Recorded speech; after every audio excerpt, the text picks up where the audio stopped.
늘 남성연대를 기억해 주시고 이렇게 많은 분들께서 자리를 함께 해주셔서 정말 감사드립니다.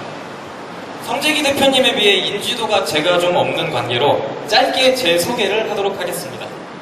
저는 약 6개월간 성재기 대표님과 함께 12년 말부터 함께 일을 했었고, 전 대표님의 불의의 사고가 있은 후 이 단체를 정상화시키고 총회의 투표를 거쳐서 남성연대를 다시 맡게 되었습니다.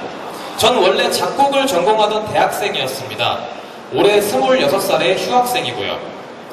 원래 사회 문제에 관심을 갖고 있었고, 저녁 이후에 음악은 지극히 아름다운 것이지만 세상을 하나의 밥상이라고 봤을 때 음악은 그거다가 양념을 뿌리는 역할이라고 볼 수가 있는데, 이 난세에 양념을 뿌리는 것도 참 중요하지만 그것보다 이 밥상을 지키는 것이 더 중요하다는 생각이 들어서 이 사회 문제에 뛰어들기로 결심했습니다. 아시다시피 세상엔 너무나 많은 중대한 문제들이 있습니다. 경제, 복지, 통일, 교육, 좌우 갈등, 지역 갈등, 세대 갈등, 계층 갈등, 외교 갈등, 그리고 이 모든 것을 종결할 수 있는 엄청난 재앙인 고령화 사회가 이제 20년 앞으로 다가오게 되었습니다.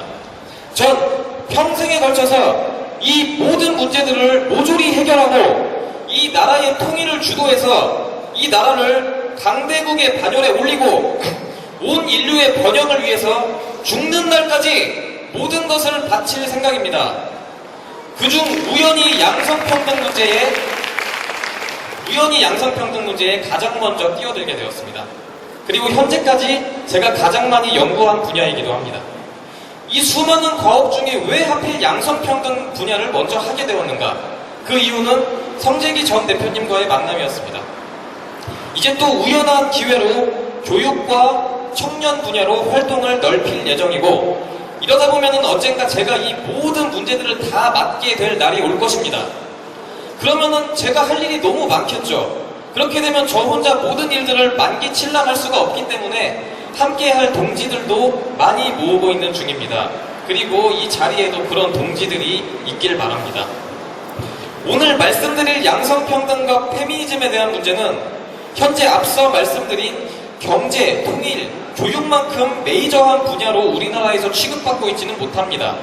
하지만 오늘 지금부터 제가 할 얘기를 들으시면 이 페미니즘 문제가 이 나라를 얼마나 뿌리부터 깊게 뒤흔들고 있는지, 그리고 다른 분야와도 생각보다 긴밀하게 이어져 있다는 것을 알게 될 것입니다. 그럼 지금부터 한 20분 남짓 미니 강연 2014년 대한민국의 양성평등 보고를 시작하겠습니다. 2014년 대한민국 양성평등 보고. 역사가 시작된 이래 남자는 바깥일, 여자는 집안일을 해왔습니다. 자연히 모든 권리는 남성이 갖게 되었고 모든 역사는 남성이 주도하게 되었습니다. 대부분의 문명권에서 여성은 남성의 부차적인 존재로 인식되었고, 그 안에서 여성은 자신의 이름을 갖지 못한 채 한 남자의 아내, 한 가정의 어머니로 살아갈 뿐이었습니다. 그러나 시대가 변하여 미국, 유럽 등지에서 여성 운동이 시작되었고 여권 신장이 이루어지면서 여성은 남성과 함께 법적으로 동등한 지위를 누릴 수 있게 되었습니다. 서구의 페미니스트들이 이것들을 200년 가까이에 걸쳐서 얻어내게 되었습니다. 자, 이렇게 여성의 자유를 얻어낸 것까지는 참 좋습니다. 여기까지를 페미니즘 1세대라고 부릅니다. 저희는 이 페미니즘 1세대에 대한 비판을 거의 하지 않고 있으며 어떤 부분에서는 남성연대의 사상과 많은 부분에서 일맥상통합니다. 하지만 1세대 페미니즘이 자유를 얻어낸 이후에 그 이후 방향을 제시함에 있어서 페미니즘은 엄청난 위험성을 내포하게 됩니다. 그것은 바로 페미니즘이 공산주의와 결합하여 완전하게 일맥상통하게 되었다는 것입니다. 많은 분들이 페미니즘은 여성이라는 부드러운 간판을 걸고 있기 때문에 그 위험성을 제대로 인식을 하지 못하고, 뭐 여자들 시끄러우니까 하자는 대로 좀 해줘, 이런 식으로 대수롭지 않게 생각을 하게 됩니다. 하지만 페미니즘은 초기 공산주의 세력이 기존 세력을 무너뜨리는 과정에서 계획적, 조직적으로 그들을 성장시키고 활용했던 것입니다. 마오쩌둥이 하늘의 절반을 떠받치고 있는 것은 여성이다라는 말로 그들을 이용하고자 했던 것을 기억해야 합니다. 물론 노동자가 압제에서 해방되고 여성이 가부장제의 억압에서 해방되는 것은 당연히 좋은 일입니다. 하지만 우리는 그 이후에 공산주의자들이 노동자의 이름을 입에 담으며 어떠한 끔찍한 일들을 자행해 왔는지 모두 알고 있습니다. 그리고 페미니즘은 그 위험천만한 사상과 근본적으로 일치하며 투쟁의 대상을 부르주아가 아닌 남성으로 바꾸고 그것을 더 악랄하고 사악하게 변화시켜 왔습니다. 이것을 페미니즘 제2기라고 부릅니다. 이들은 개인의 의지와 능력을 전혀 고려하지 않는 무조건적인 결과적 평등, 아무런 대안 없는 간합적인 남녀 획일화, 그리고 가정 해체를 추진하며 여기에 공산주의자들보다 한술 더 떠서 성을 무기화하고 여성이라는 이름 뒤에 숨어서 책임과 의무를 피하기까지 하고 있습니다. 그렇기 때문에 우리는 여성의 자유를 위해 싸웠던 페미니즘 1기와 공산주의 사상과 결합된 페미니즘 2기를 구별을 할 줄 알아야 되며 대한민국의 여성운동계는 말할 것도 없이 페미니즘 2기의 노선을 그대로 따라가고 있습니다. 이들의 또 다른 큰 문제는 부패와 비리입니다. 공산주의가 뭐고 이런 사상을 떠나서 동서고금의 힘을 가졌던 수많은 세력들이 그러했듯 이들 또한 부패하고 변질되기 시작됐습니다. 서구의 페미니즘 1세대가 다 차려놓은 밥상에 숟가락만 올리면서 8, 90년대 민주화 과정에서 함께 정치권에 성공적으로 안착한 대한민국의 여성운동계는 이후 이 나라 안에 독버섯처럼 퍼져가면서 엄청난 부패와 비리의 온상이 되었습니다. 그러나 기존의 기득권 세력 또한 여성과 싸우면 체면이 상한다 라는 마초적인 생각 때문에 그들의 부패를 방치했었고 따라서 그들을 적극적으로 견제하는 세력은 아무도 없었습니다. 이 틈을 타서 여성계는 성역화와 여성성의 무기화를 이루어냈고 여성은 약자라는 타이틀의 프레임을 만들어 평소에 무소불위의 권력을 휘두르다가도 책임과 의무, 병역의 의무 같은 것들이 요구되는 부분에는 약한 여성이라며 그 여성의 이름 뒤에 숨는 이중 전략을 펼치며 특정 대학을 중심으로 카르텔을 형성하고 챙겨주기, 나눠먹기를 위해 자리와 부처를 만들고 600개가 넘는 정체물을 여성단체들이 우후죽순 생겨나고 고위직 며느리, 딸내미 등을 챙겨주기용으로 경악할 만한 50% 이상의 비례의석 할당제 등을 만들어내며 아무것도 하는 일 없이 천문학적인 세금을 낭비하기 시작한 것입니다. 그렇다면 이 변질된 여성운동계가 지금까지 대한민국에 끼치는 엄청난 해악에 대해 간단히 말씀드리고자 합니다. 첫 번째, 할당제. 현재 여성운동계의 목표는 기업, 고위직, 정치권, 사법계 등 모든 분야에 50% 이상의 할당제를 이뤄내는 것입니다. 현재 공무원 부분은 30% 이상의 타협이 이루어진 상태고 정치 분야는 비례대표제를 사실상의 여성 할당제로 활용하고 있습니다. 기업에는 권고 수준의 압박이 작용하고 있고요. 바로 어저께 미래창조과학부에서 여성의 숫자가 적다는 이유로 여성이면 무조건 승진을 시키겠다는 입장을 발표하기도 했습니다. 정치를 예로 들어보겠습니다. 현재 정치의 뜻을 가진 사람의 숫자는 적어도 남성이 여성의 10배는 됩니다. 여성 정치인의 비율이 낮은 것은 여성의 능력이 낮아서도 아니고 누군가가 그것을 못하게 막아서도 아닙니다. 여성이 그저 그것을 하려는 의지와 동기가 없기 때문입니다. 그리고 여성이 동기가 없는 게 나쁘냐? 그렇지도 않습니다. 정치하기 싫으면 안 하면 되는 거죠. 하기 싫으면 안 하면 되고 하고 싶은 사람은 정당하게 경쟁하면 됩니다. 국가는 그 과정에서 여성이라는 이유로 혹은 남성이라는 이유로 기회를 박탈하는 경우만 막아주면 되는 것이고 그 이후에 이제 그 자연스럽게 발생하는 비율에 대해서는 쥐들이 상관할 필요가 없단 말입니다. 할당제로 10명이 뽑혔다면 필연적으로 그들보다 능력 있는 10명이 떨어졌다는 말과 같습니다. 제가 만약에 할당제로 뽑혔으면 저 때문에 떨어진 사람들에게 미안하고 죄송해서 가슴에 죄송합니다라고 써붙이고 다닐 거예요. 구급 공무원이 도장 하나만 잘못 찍어도 얼마나 많은 사람들이 고생을 하는데 하물며 기업 임원과 정치인은 어떻겠습니까? 또한 할당제로 뽑힌 여성은 불명예에서 벗어나지 못하게 되며 할당제 없이 당당하게 들어온 여성 또한 싸잡아서 와, 저 사람 여자네, 할당제로 들어왔겠네, 이런 소리를 듣게 된단 말입니다. 대체 왜 무의미한 숫자 노름과 비율 맞추기에 이 아까운 국력을 낭비하고 더 능력 있는 사람의 꿈을 짓밟고 그 사람들이 생산해낼 더 좋은 아이디어를 국민이 누리지 못하게 막아야 하냐는 것입니다. 보기 좋은 비율 따위는 우선순위에서 한참 뒤로 밀리는 것입니다. 가장 중요한 것은 개인의 꿈과 동기, 능력, 그리고 의지란 말입니다.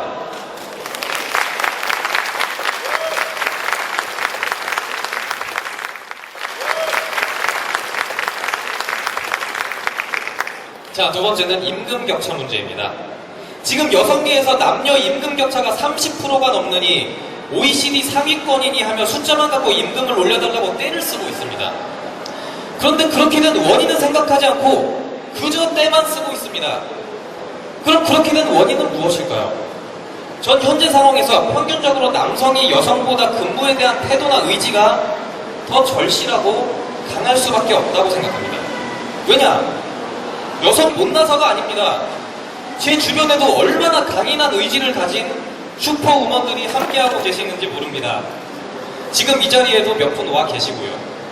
근데 전체적으로 봤을 때 제가 그렇다고 하는 이유는 남자와 여자가 처해 있는 상황이 다르기 때문입니다. 여성은 기본적으로 남성보다 선택지가 하나 더 있어요. 시집을 가면 되기 때문입니다. 여대생 70%가 시집을 가기를 원한다는 통계 자료까지 있습니다.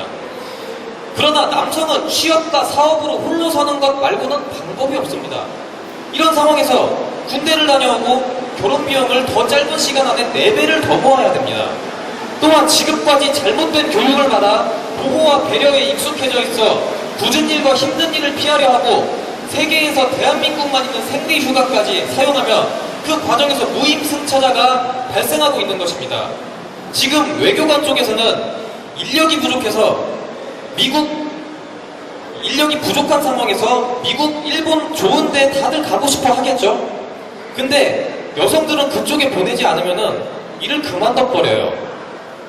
까짓고 시집가면 그만이거든요. 물론 당연히 안 그런 여성들도 있습니다. 저는 모든 여성이 다 그렇다고 말하는 것이 아닙니다. 근데 여성들이 이제 상당수가 그런 식으로 행동을 하니까 좋은 근무지는 다 여성을 놓고 아프리카 같은 오지에는 다 남성이 보내지는 것입니다. 물론 예외는 있을 것입니다만 평균적으로 그렇다는 것입니다. 만약에 상황이 반대였다고 가정을 해봅시다. 남자가 만약에 수틀리면 나는 장가나 가면 그만이고 여성은 이제 그렇게 되면 당연히 여성은 더 의지가 강해질 것이고 기업은 여성을 더 선호하고 더 많은 임금을 주게 될 것입니다. 그러니까 지금 임금 격차가 발생하는 것은 여자라서 돈을 적게 주는 것이 아니라 이런 문제들 때문에 임금 격차가 자연스럽게 발생한 것입니다. 지금 군대, 경찰, 소방관 등 채용할 때 남녀 체력 기준이 다릅니다. 여성이라고 총알이 피해가는 것이 아닙니다. 무슨 올림픽 경기에서 남녀 나누는 것도 아니고 전쟁하는 곳에서 여자라고 체력 기준을 다르게 두면 결국 여성은 교부지 같은 데서 군생활을 할 수 없게 될 것이고 뽑아는 놨으니까 그리고 위에서 자꾸 여성 비율이 적다고 얘기를 하니까 뽑아는 놔야 되고 그러니까 에어컨 바람 쐬면서 사무직 하는 곳에 여성이 많은 상당수 일을 하러 들어가게 되고 야전소대나 교보지는 남성이 가게 되는 것입니다. 어느 누가 이걸 정당하다고 말할 수 있겠습니까? 군정과 세정이 해이해지면 그 나라는 끝입니다. 제가 지금 여자가 군대에 들어가서 군대가 망한다고 얘기하는 것이 아닙니다. 기준이 똑같다면 오히려 여성의 특성을 살려서 더 강한 군대도 될 수 있겠죠. 그런데 체력 기준이 다른데 여자라는 이유로 집어넣으니까 그러니까 해이해진다고 말씀을 드리는 겁니다. 상황이 이런데 대체 왜 임금이 같아야 하죠? 또한 굳은 일에는 다 남자가 들어가 있고 산업재해 사망자의 90% 이상이 남자입니다. 이런 건 왜 말을 하지 않고 단순 수치만 비교한단 말입니까? 전 남녀의 기본적인 능력이 같다고 봅니다.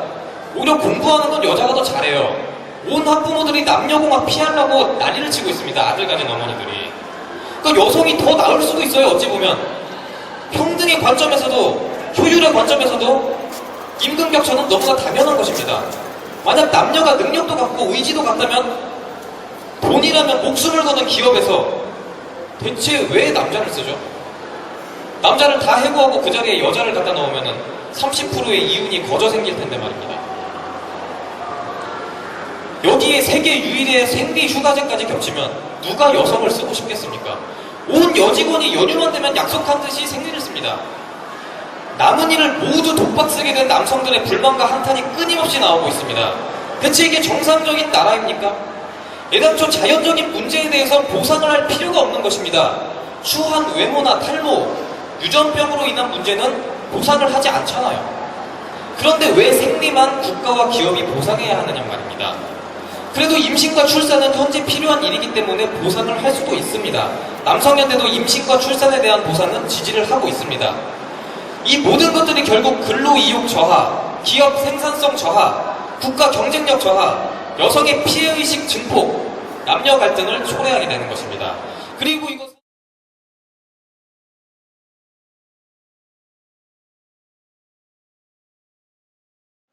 이 모든 것들이 결국 근로이욕 저하, 기업 생산성 저하, 국가 경쟁력 저하, 여성의 피해의식 증폭, 남녀 갈등을 초래하게 되는 것입니다. 그리고 이것은 여성의 잘못도 아닙니다. 위에서 그렇게 만들어 놓으니까 여성은 그냥 그렇게 할 뿐이에요. 진짜 문제는 여성도 아니고 남자도 아니고 이 모든 남녀 갈등을 조장하고 있는 여성 운동계라는 말입니다. 세 번째, 성매매.